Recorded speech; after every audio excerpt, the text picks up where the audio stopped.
anjos cantando,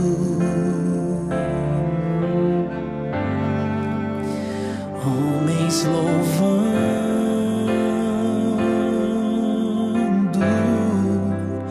Deus reunido com seu povo.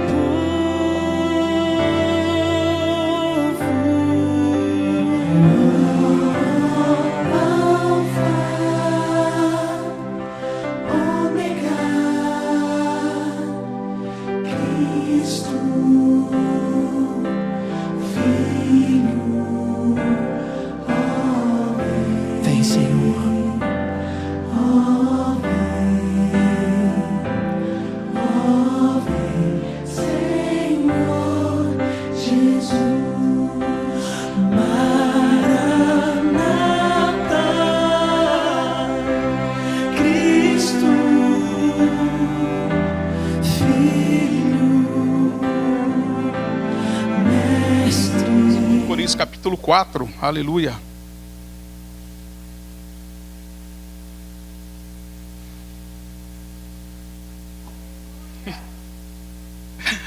Aleluia. Obrigado, Senhor. Obrigado, Senhor. Que a tua igreja venha entender, Senhor, a responsabilidade que ela tem, não só com a nossa nação, mas com o povo dessa nação, Senhor. Aleluia, aleluia. Não só, Deus, com os desmandos que nós temos visto aqui, Senhor, mas nós temos a responsabilidade muito maior, ó Deus, em pregar a Tua palavra, em levar, ó Deus, a Tua palavra, Senhor, em nome de Jesus, aos 4 cantos do Brasil, Senhor, aos 4 cantos do mundo, Pai. Nós temos essa responsabilidade, Pai. Então nos levanta, nos ergue, Senhor, em nome de Jesus.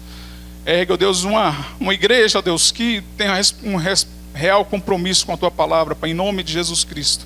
Nós temos ouvido, Senhor, comentários, ó Deus, aqui sobre a Bolívia, Pai, em que se pregar a palavra, eu não sei se já foi decretado essa lei, Senhor, mas Tu sabe, em que se pregar a palavra vai ser preso, se tentar levar a pessoa para a igreja, convencê-la, falar alguma coisa do Teu evangelho, a ser presa por causa de 7 a 12 anos de prisão. Não deixa, Deus, que isso chegue, Deus, até as nossas portas. Está bem aqui do lado, Senhor. Mas não deixa que chegue aqui, Senhor. Nos guarda, Senhor, em nome de Jesus, que o Seu evangelho ele venha a ser, ó Deus, cada vez mais pregado. Que a Tua igreja venha entender, ó Deus, o real significado de Te servir. Que a Tua igreja venha, Senhor, pregar um evangelho real e verdadeiro, Pai, de convencimento, Pai, de conversão, Pai, em nome de Jesus Cristo.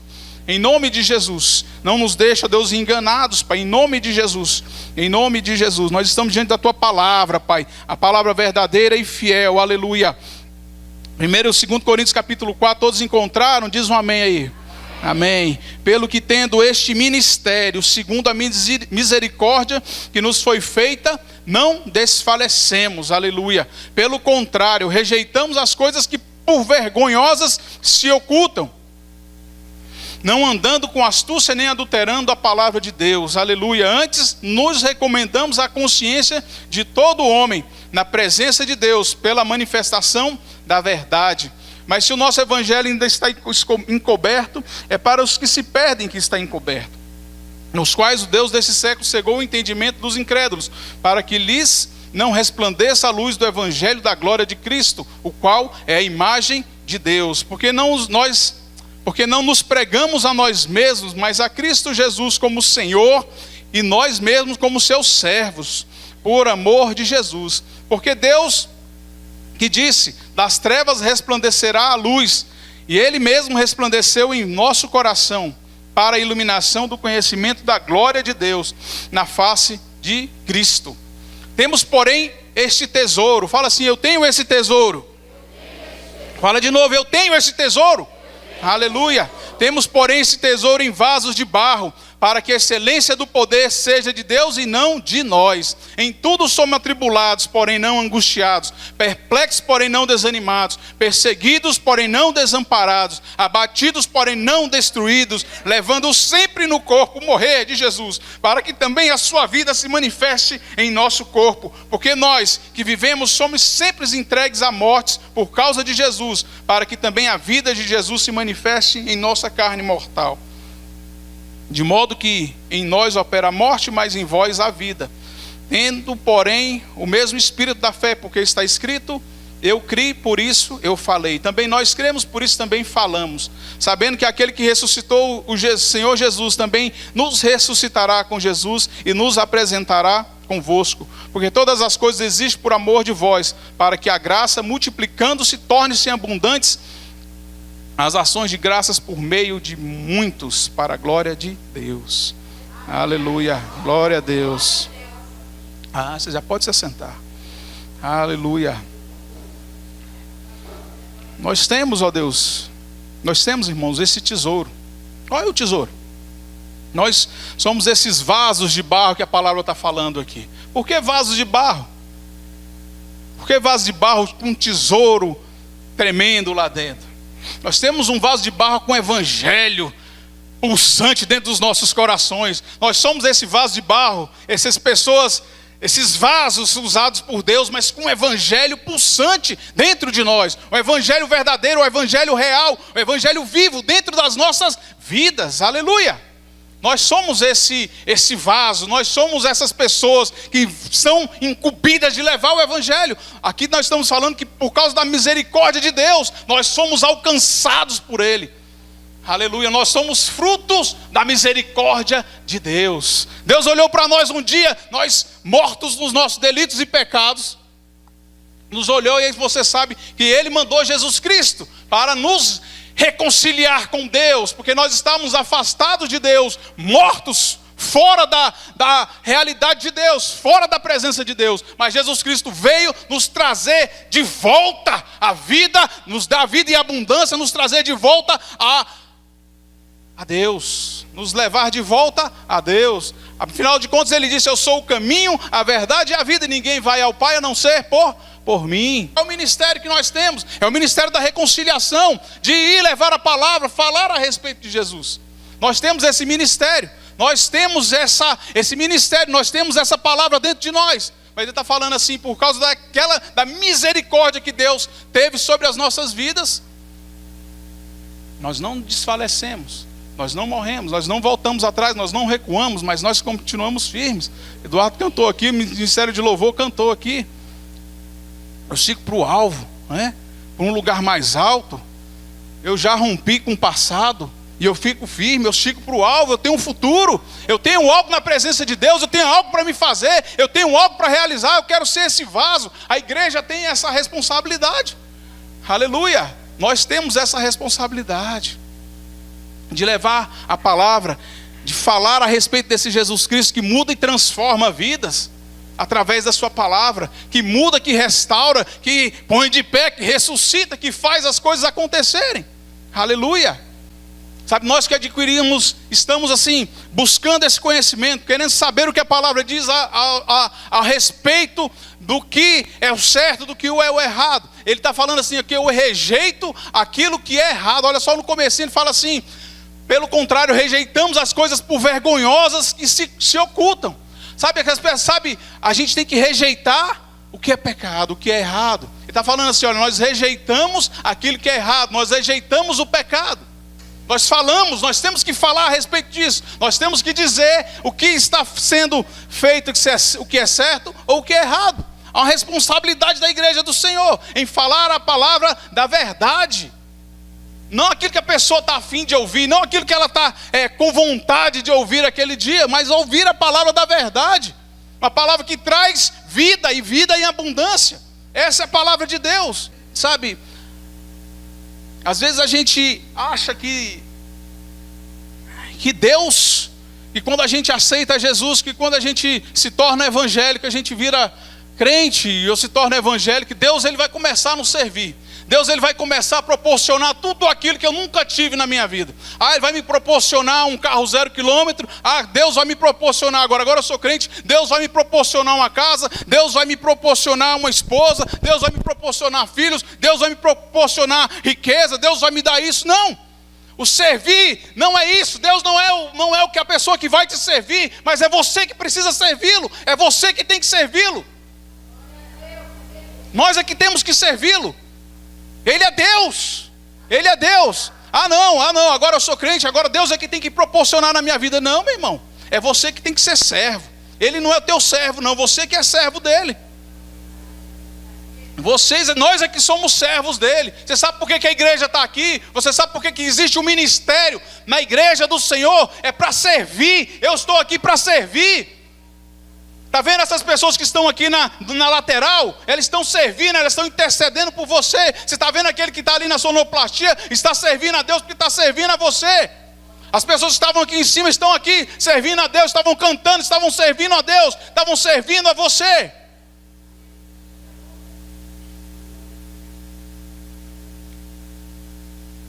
Mas Deus, Ele tem uma palavra, Ele tem promessa. Não estou dizendo, meu irmão, que você não tem que ter sonhos, não tem que ter ideais, não tem que buscar os teus sonhos. Não estou falando isso, não. Ah, então quer dizer que eu não tenho que ter, ambicionar ou ter um interesse de ter um carro, um emprego melhor ou buscar algo melhor para a minha vida. Não estou falando disso. Eu não estou falando disso, eu estou falando que Deus não está para te servir. Eu não estou mercadejando a palavra. Eu não tenho o direito de fazer a palavra de mercadoria. Eu não faço mercadoria com a palavra de Deus. Eu não vou aqui dizer para você que Deus vai te prosperar. Eu não vou aí tocar na sua cabeça se Deus não mandar e dizer que Ele está te dando vitória. Porque eu não faço mercadoria da palavra, eu não vendo a palavra. Eu falo aquilo que Deus me manda falar. Deus muda a sorte quando você começar a buscar mesmo. Quando você começar a ir atrás dele, aí Ele muda a nossa sorte, Ele muda a nossa história. Isso seria achado de vós. Mas a igreja eu tenho essa responsabilidade de falar uma palavra e de falar aquilo que Deus manda falar. Não aquilo que você está interessado em ouvir, mas falar aquilo que Deus me manda dizer. Só é lembrado, meu irmão, quem não desfalece, quem não volta atrás. Só é lembrado quem continua. Só é lembrado quem está na presença de Deus e sabe que Deus está com ele porque tem fé. Só é lembrado esses, meu irmão. Esses aqui são os lembrados. Você quer ser lembrado ou não quer ser lembrado? Você quer ser lembrado ou não? Eu quero ser lembrado. Eu quero ser lembrado. Fala, eu quero ser lembrado, Senhor. Então sirva a Deus, aleluia. Sirva a Deus. Só para a pessoa que está do seu lado, você quer ser lembrado? Sirva ao Senhor. Sirva a Deus, aleluia. Aleluia. Você sabe que no 14, o Josué ele fala assim, no 14 ele fala assim, olha, vocês têm que temer a Deus. Temei a Deus. Olha só o que Josué fala, temei a Deus. Temei a Deus e o servi com integridade e com fidelidade. Olha só, não é para me servir de qualquer maneira. Lá no Josué ele falando assim, olha, temei a Deus e o servi com integridade e fidelidade. É interessante porque a integridade é uma das coisas que tinha na vida de Jó. Meu irmão, você sabe o que é ser fiel? Ser fiel é aquela pessoa que tem um compromisso. É a pessoa que tem um compromisso com aquilo que assumiu. A pessoa que é fiel é uma pessoa que tem compromisso com aquilo que assume. E outra coisa da fidelidade é também a observância rigorosa da verdade. A pessoa que é fiel, a pessoa que trabalha, que é servo fiel, é porque ela tem uma observância rigorosa da verdade. Procura a verdade e conhecereis a verdade vos libertará. Está aqui a verdade está diante de você, a palavra de Deus está diante de mim e de você, sabe? Ele está falando assim, olha, é também uma observância rigorosa da verdade. Isso é ser fiel, é ser fiel. E você sabe que é uma das características de Deus, é ser fiel. A característica de Deus, uma delas também é ser fiel a nós. Você sabe por quê? Significa que Deus não desiste da gente. Sabe, quando a pessoa ela é fiel e Deus é fiel a nós, quer dizer que Ele não vira as costas para mim. Quer dizer que Ele não desiste de mim. Quer dizer que Ele não me abandona. Só que Ele espera essa reciprocidade. Amém? De fidelidade. Deus espera essa reciprocidade. Além de servir ao Senhor, é buscar ao Senhor em primeiro lugar.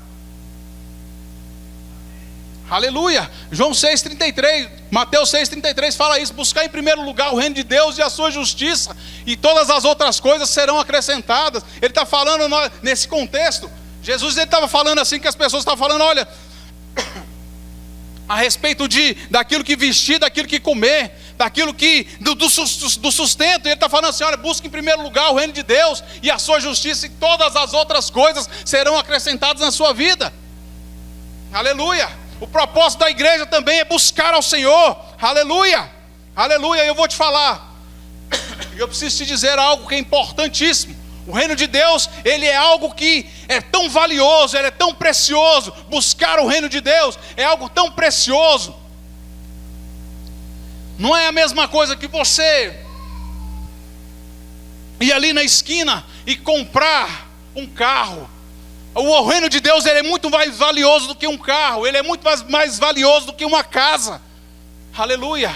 Ele é muito mais valioso do que qualquer coisa visível que você possa encontrar, que você possa comprar.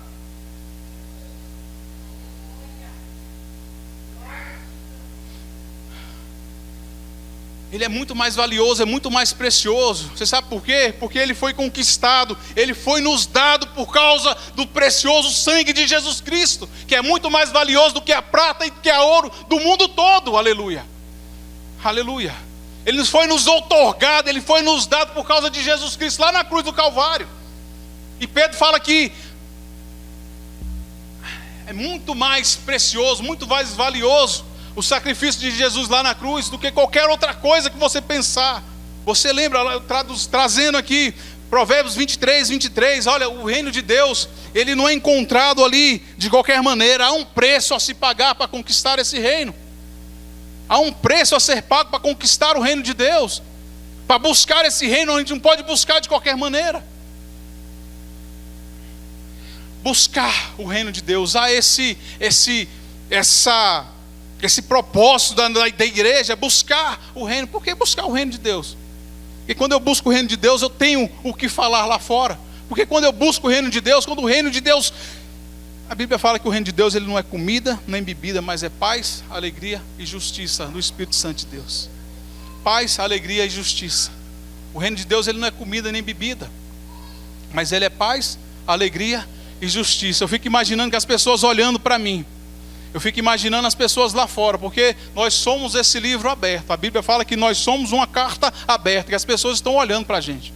A igreja é uma carta aberta, que as pessoas estão olhando para mim. E como é que está o meu testemunho? Qual é o meu testemunho? Qual que as pessoas têm olhado para mim? E têm visto o quê? Nem visto o reino de Deus, que é paz, alegria e justiça? Será que eu tenho buscado? Será que a igreja... a igreja não, eu preciso mais buscar o reino de Deus do que qualquer um aqui. Como é que a pessoa tem olhado para mim? Então, o reino de Deus ele tem que estar acima de qualquer outra coisa na minha vida. Fala para a pessoa que está do seu lado, o reino de Deus, ele tem que estar acima de qualquer coisa na sua vida. Aleluia. Provérbio 23 fala assim: compra a verdade e não as venda. Adquire a sabedoria, a disciplina e o entendimento. Olha só, ele está falando, compra a verdade. Ele não vem de graça, não. Compra a verdade. Ela não vai vir de graça, não. A Bíblia fala que o reino de Deus, ele é tomado por esforço. O reino de Deus é tomado por esforço. Você não vai encontrar ali na esquina, opa, vou ali porque eu vou me dar bem. Não, meu irmão. Se a pessoa está dizendo que você vai se dar bem porque você faz parte do reino de Deus, sem buscá-lo, sem buscar com inteireza do seu coração, sem fazer a vontade dele, ela está te enganando, está mercadejando. Paulo está falando assim que foi perseguido, que foi atribulado, angustiado. Ele passou por todo tipo de provação, por todo tipo de dificuldade, levou porrada. E por aí vai, rapaz. Muita coisa Paulo sofreu. Mas ele fala que por isso não desanimamos. Ele fala que o desígnio tem um efeito, as aflições têm um desígnio ao final da nossa trajetória. Ao final da nossa jornada tem um final feliz. Ao final da sua trajetória de dificuldade, de problema, de angústia, de perplexidade, de desânimo ou do que quer que seja, tem um final feliz para aqueles que não voltam atrás. Fala para a pessoa que está do seu lado aí, tem um final feliz para aqueles que não recuam. Aleluia. Para aqueles que não desanimam, ele fala assim, por isso não desanimamos. Fala para a pessoa do seu lado, não desanime. Continua firme na jornada aí, meu irmão. Continua firme na jornada aí. Porque tem um final feliz para você. Aleluia. Fala para ela, tem um final feliz para você. Aleluia. Tem final feliz para você. Por isso, aqueles que não desanimam, Paulo está falando assim, por isso eu não desanimo, por isso eu não volto atrás. Eu não volto atrás, eu vou te dizer por quê. Pelo contrário, mesmo que o meu homem exterior se corrompa, eu posso sofrer, posso levar porrada, pode acontecer o que for com a minha vida. Contudo, o meu homem interior, o nosso homem interior se renova dia em dia, porque a nossa leve e momentânea tribulação produz para nós eterno peso de glória, acima de toda comparação, não atentando nas coisas que se veem, mas nas coisas que não se veem, porque as coisas que se veem são temporais, mas as que não se veem são eternas. Aleluia! Sabe, a dificuldade que você está vendo, as dificuldades que você está passando, as tribulações que estão vindo na sua vida, não se comparam àquilo que vai vir no porvir. Não são nem, não tem como comparar. A Bíblia está falando que não tem como comparar, por isso que ele fala assim, eu não desanimo, porque eu sei que algo muito melhor está por vir. Estou traduzindo aqui, trocando em miúdos. Aleluia. E a igreja tem esse propósito de continuar aquela caminhada. Estou levando porrada, mas eu estou continuando. Estão falando mal de mim, mas eu vou continuando. Está doendo, mas eu vou continuando. Estou com dor no joelho, mas eu estou continuando. As costas estão doendo, mas eu estou continuando. Eu estou doente, mas eu estou continuando, servindo a Deus. Aleluia. Eu estou com um problema dentro da minha casa, mas eu vou continuando servindo a Deus. É assim que vai. Eu vou seguindo a Deus porque Ele está no controle, aleluia, aleluia, aleluia. E para a gente finalizar, eu tenho essa obrigação, porque a igreja tem uma obrigação de tornar-me semelhante a Cristo, aleluia. Acompanha comigo aí, 4, 10 e 11. Ele fala, levando sempre no corpo o morrer de Jesus, para que também a sua vida se manifeste em nosso corpo. Porque nós que vivemos somos sempre entregues à morte por causa de Jesus, para que também a vida de Jesus se manifeste em nossa carne mortal.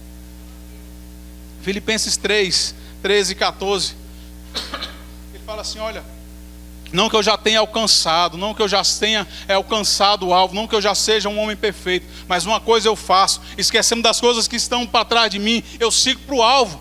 Paulo está falando assim, olha, tem um alvo e esse alvo é quem? É Jesus Cristo. Você falou bem aqui, você cantou aqui, eu não me esqueço não. Você cantou sobre Jesus Cristo, falou que tem um alvo, e o alvo é Jesus Cristo, e o nosso alvo é Jesus Cristo. Ele fala assim, eu preciso ser semelhante a Ele. Preciso ser igual. Olha só, ele está falando assim, olha, aquilo que estou levando no meu corpo, morrer de Jesus, para que também a sua vida se manifeste em nosso corpo. Eu tenho que me tornar semelhante a Cristo. Eu tenho que aqui na minha trajetória, a igreja de Deus, ela tem que ser semelhante a Jesus Cristo. Levou porrada, levou botinada, mas ele continuou firme. Levou cuspida, nunca fez nada de ruim. Foi humilhado, mas continuou firme, permaneceu firme. Lá no Getsemane, teve uma hora que ele falou assim, Senhor, se possível for, afasta de mim esse cálice. Está doendo, Senhor, olha só.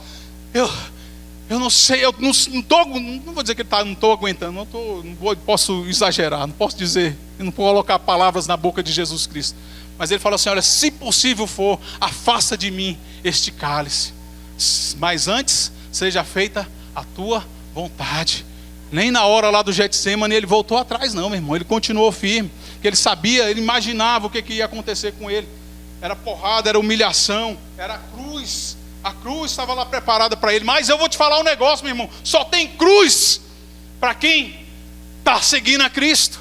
Você sabia que os romanos, eles não podiam ser crucificados? Você sabia que a lei romana não dizia que ele era crucificado? E quando eu chego, eu posso trazer a realidade que os romanos, eles não tinham parte com Deus, eles não eram servos de Deus, por isso que eles não podiam ir para a cruz, eles não podiam ser crucificados. O mundo não pode carregar uma cruz, só quem serve a Deus pode carregar uma cruz. A Bíblia fala que eu tenho que carregar a minha cruz dia após dia, sabe? A Bíblia fala que eu tenho que carregar a minha cruz dia após dia. Ele carregou a dele, Jesus Cristo carregou a dele. E eu tenho que carregar a minha, dia após dia. Você tem que carregar a sua também. Aleluia. Aleluia. Eu tenho que me tornar semelhante a Cristo. Aleluia. Me tornar semelhante a Ele. Aleluia. Aleluia. Você sabe que muitas vezes eu olho assim, e muitas vezes a gente pensa assim, poxa, mas eu estava pensando em uma outra palavra. Sabe que no final do ano eu coloquei lá no meu pedido. Eu não vou te falar qual foi o pedido que eu fiz, não. Mas eu fiz um pedido aqui no final do ano, coloquei na minha caixinha de oração. E Deus foi lá e o pastor levou lá pro monte, orou. E eu vou te falar, meu irmão, a primeira coisa que veio foi esse convite para ir lá no hospital, orar por essa pessoa. Mas graças a Deus, que o mais importante ali foi a salvação, reconciliação dele. Eu creio que isso foi mais importante para a vida dele. Então eu fiz um pedido a Deus. Eu coloquei em prova algumas coisas. E a primeira coisa que veio foi esse convite que eu estou te dizendo. Às vezes a gente coloca alguma coisa diante de Deus e a gente espera uma resposta que vai agradar a nossa alma. Às vezes a gente vem para a igreja esperando assim, poxa, hoje vai vir uma palavra que vai mudar. Senhor, eu estou precisando tanto de uma palavra que muda, que altera a vida. Estou precisando tanto de uma palavra de consolo. E vem esse homem aí e traz uma palavra dura desse jeito. Jesus Cristo um dia estava com a palavra, estava pregando, e as pessoas falaram que a palavra era muito dura. Os discípulos, eles tinham muitos discípulos, e ele falou assim, mas essa palavra está muito dura. Aí a Bíblia fala que as pessoas começaram a ir embora. Começaram a se afastar de Jesus. Não, essa palavra está muito dura. Aí sabe quantos ficaram? 12. Só os mais íntimos, só os apóstolos. Os apóstolos continuaram perdidos. Aí Jesus Cristo fala assim, vocês não vão embora com eles não? Jesus chegou e falou assim, vocês não vão embora, essa palavra não está dura não, tá bom para vocês essa palavra? Falou assim, não Senhor, para quem nós vamos, se só Tu tens as palavras de vida eterna? Para quem nós iremos, se só Tu tens a palavra de vida eterna? Aleluia, aleluia. Vou te dizer, meu irmão, Pedro, ele negou a Jesus, mas lá no finalzinho do livro negou Jesus por 3 vezes. Lá no finalzinho do livro de João, capítulo 21, a Bíblia fala que Jesus chegou e perguntou para ele, Pedro, tu me amas? Pedro respondeu, eu te amo, Senhor. Falei assim, então apacenta as minhas ovelhas. Aí Jesus chega e pergunta para ele de novo, Pedro, tu me amas? Ele fala assim, eu te amo, Jesus. Ele falou, toma conta das minhas ovelhas. Aí ele pergunta pela 3ª vez, Pedro, tu me amas? Aí o negócio ficou diferente. A Bíblia fala que Pedro se entristeceu. Aquela palavra deve ter sido dura para Pedro. A Bíblia fala que Pedro se entristeceu. Acompanha lá, livro de João capítulo 21. A Bíblia fala que ele se entristeceu. Aí ele fala assim, Pedro, Senhor, Tu sabe todas as coisas, Tu sabe que eu te amo. Aí ali houve arrependimento. Na tristeza há arrependimento. Paulo, quando ele manda, eu estava lendo aqui um pouco mais na frente, aí a gente vai entendendo algumas coisas. Às vezes você está triste por causa dessa palavra. Triste por causa de uma palavra.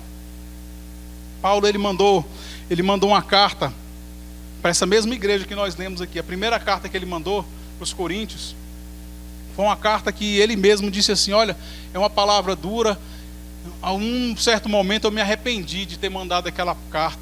Mas quando Tito voltou e trouxe a resposta da carta que ele tinha mandado, que a carta que quando tinha chegado trouxe proveito, trouxe mudança para a igreja. A Bíblia fala que a carta trouxe tristeza, fala que as pessoas ficaram tristes porque a carta era dura, era uma palavra dura. Era uma palavra dura que tinha chegado para a igreja de Corinto, e ele falou assim, em um certo momento eu fiquei triste também, porque eu mandei uma palavra dura para vocês, eu me arrependi em um certo momento, mas depois eu não me arrependi mais, porque eu sei que a palavra, que a carta, ela trouxe mudança na vida da igreja de Corinto. Eu sei que ela trouxe aquela tristeza, ela trouxe arrependimento, ele trouxe mudança. Aleluia. A palavra de Deus, ela traz mudança na nossa vida quando a gente se arrepende. Aleluia. Aleluia. Acompanha comigo aqui o 7:10. 2 Coríntios 7:10. O 8. Porquanto, ainda que vos tenha contristado com a carta, não me arrependo. Olha só, Paulo está falando, olha, ainda que eu tenha te entristecido com aquela carta que eu mandei, eu não me arrependo, embora já me tenha arrependido. Veja que a carta vos conquistou, vos deixou triste por breve tempo. Agora me alegro, não porque fosse contristado, não porque vocês ficaram tristes que eu estou alegre não, mas porque fostes entristecidos para arrependimento. Aleluia. Pois fostes contristados segundo Deus, para que de nossa parte nenhum dano sofresses, porque a tristeza segundo Deus produz arrependimento para a salvação, que a ninguém traz pesar, mas a tristeza do mundo produz morte. Então, se a palavra, e eu creio que não, a gente está diante da palavra do Senhor, da palavra viva de Deus. Se por algum motivo você ficou triste, eu não me arrependo de ter trazido essa palavra. Eu não me arrependo daquilo que eu falei, não me arrependo, porque ela cortou primeiro para mim. Primeiro ela vai servir para mim, porque a Bíblia está falando assim, porque a tristeza segundo Deus produz arrependimento para a salvação. E se você está assim com a sua cabecinha baixa, pensativo, você é a igreja do Senhor, e eu estou pensativo também, que eu preciso fazer mais para o reino de Deus, que eu preciso fazer mais para o reino de Deus, então que você faça mais para o reino de Deus. Amém? Se você está assim pensando assim, rapaz, eu estou triste porque eu esperava uma palavra de consolo, de conforto, ou uma palavra diferente. Essa era a palavra que a gente precisava para hoje, porque ela veio lá do trono da graça para nos abençoar, para trazer mudança, para trazer restauração, para trazer renovo. Porque as coisas, elas não acontecem, elas só acontecem. Lembra lá, eu lembro sempre desse rei, lembra lá do rei Asa que eu falei no comecinho aqui. As coisas mudaram no reino de Deus quando eles abandonaram a idolatria, saíram de perto dos reis, da idolatria, e começaram a buscar ao Senhor. E as coisas mudaram na vida dele.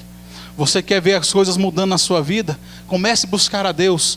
Busca em primeiro lugar o reino de Deus, você vai ver as coisas mudando na sua vida. Você quer ver as coisas transformando? Você quer ver a palavra indo de encontro àquilo que você precisa ouvir?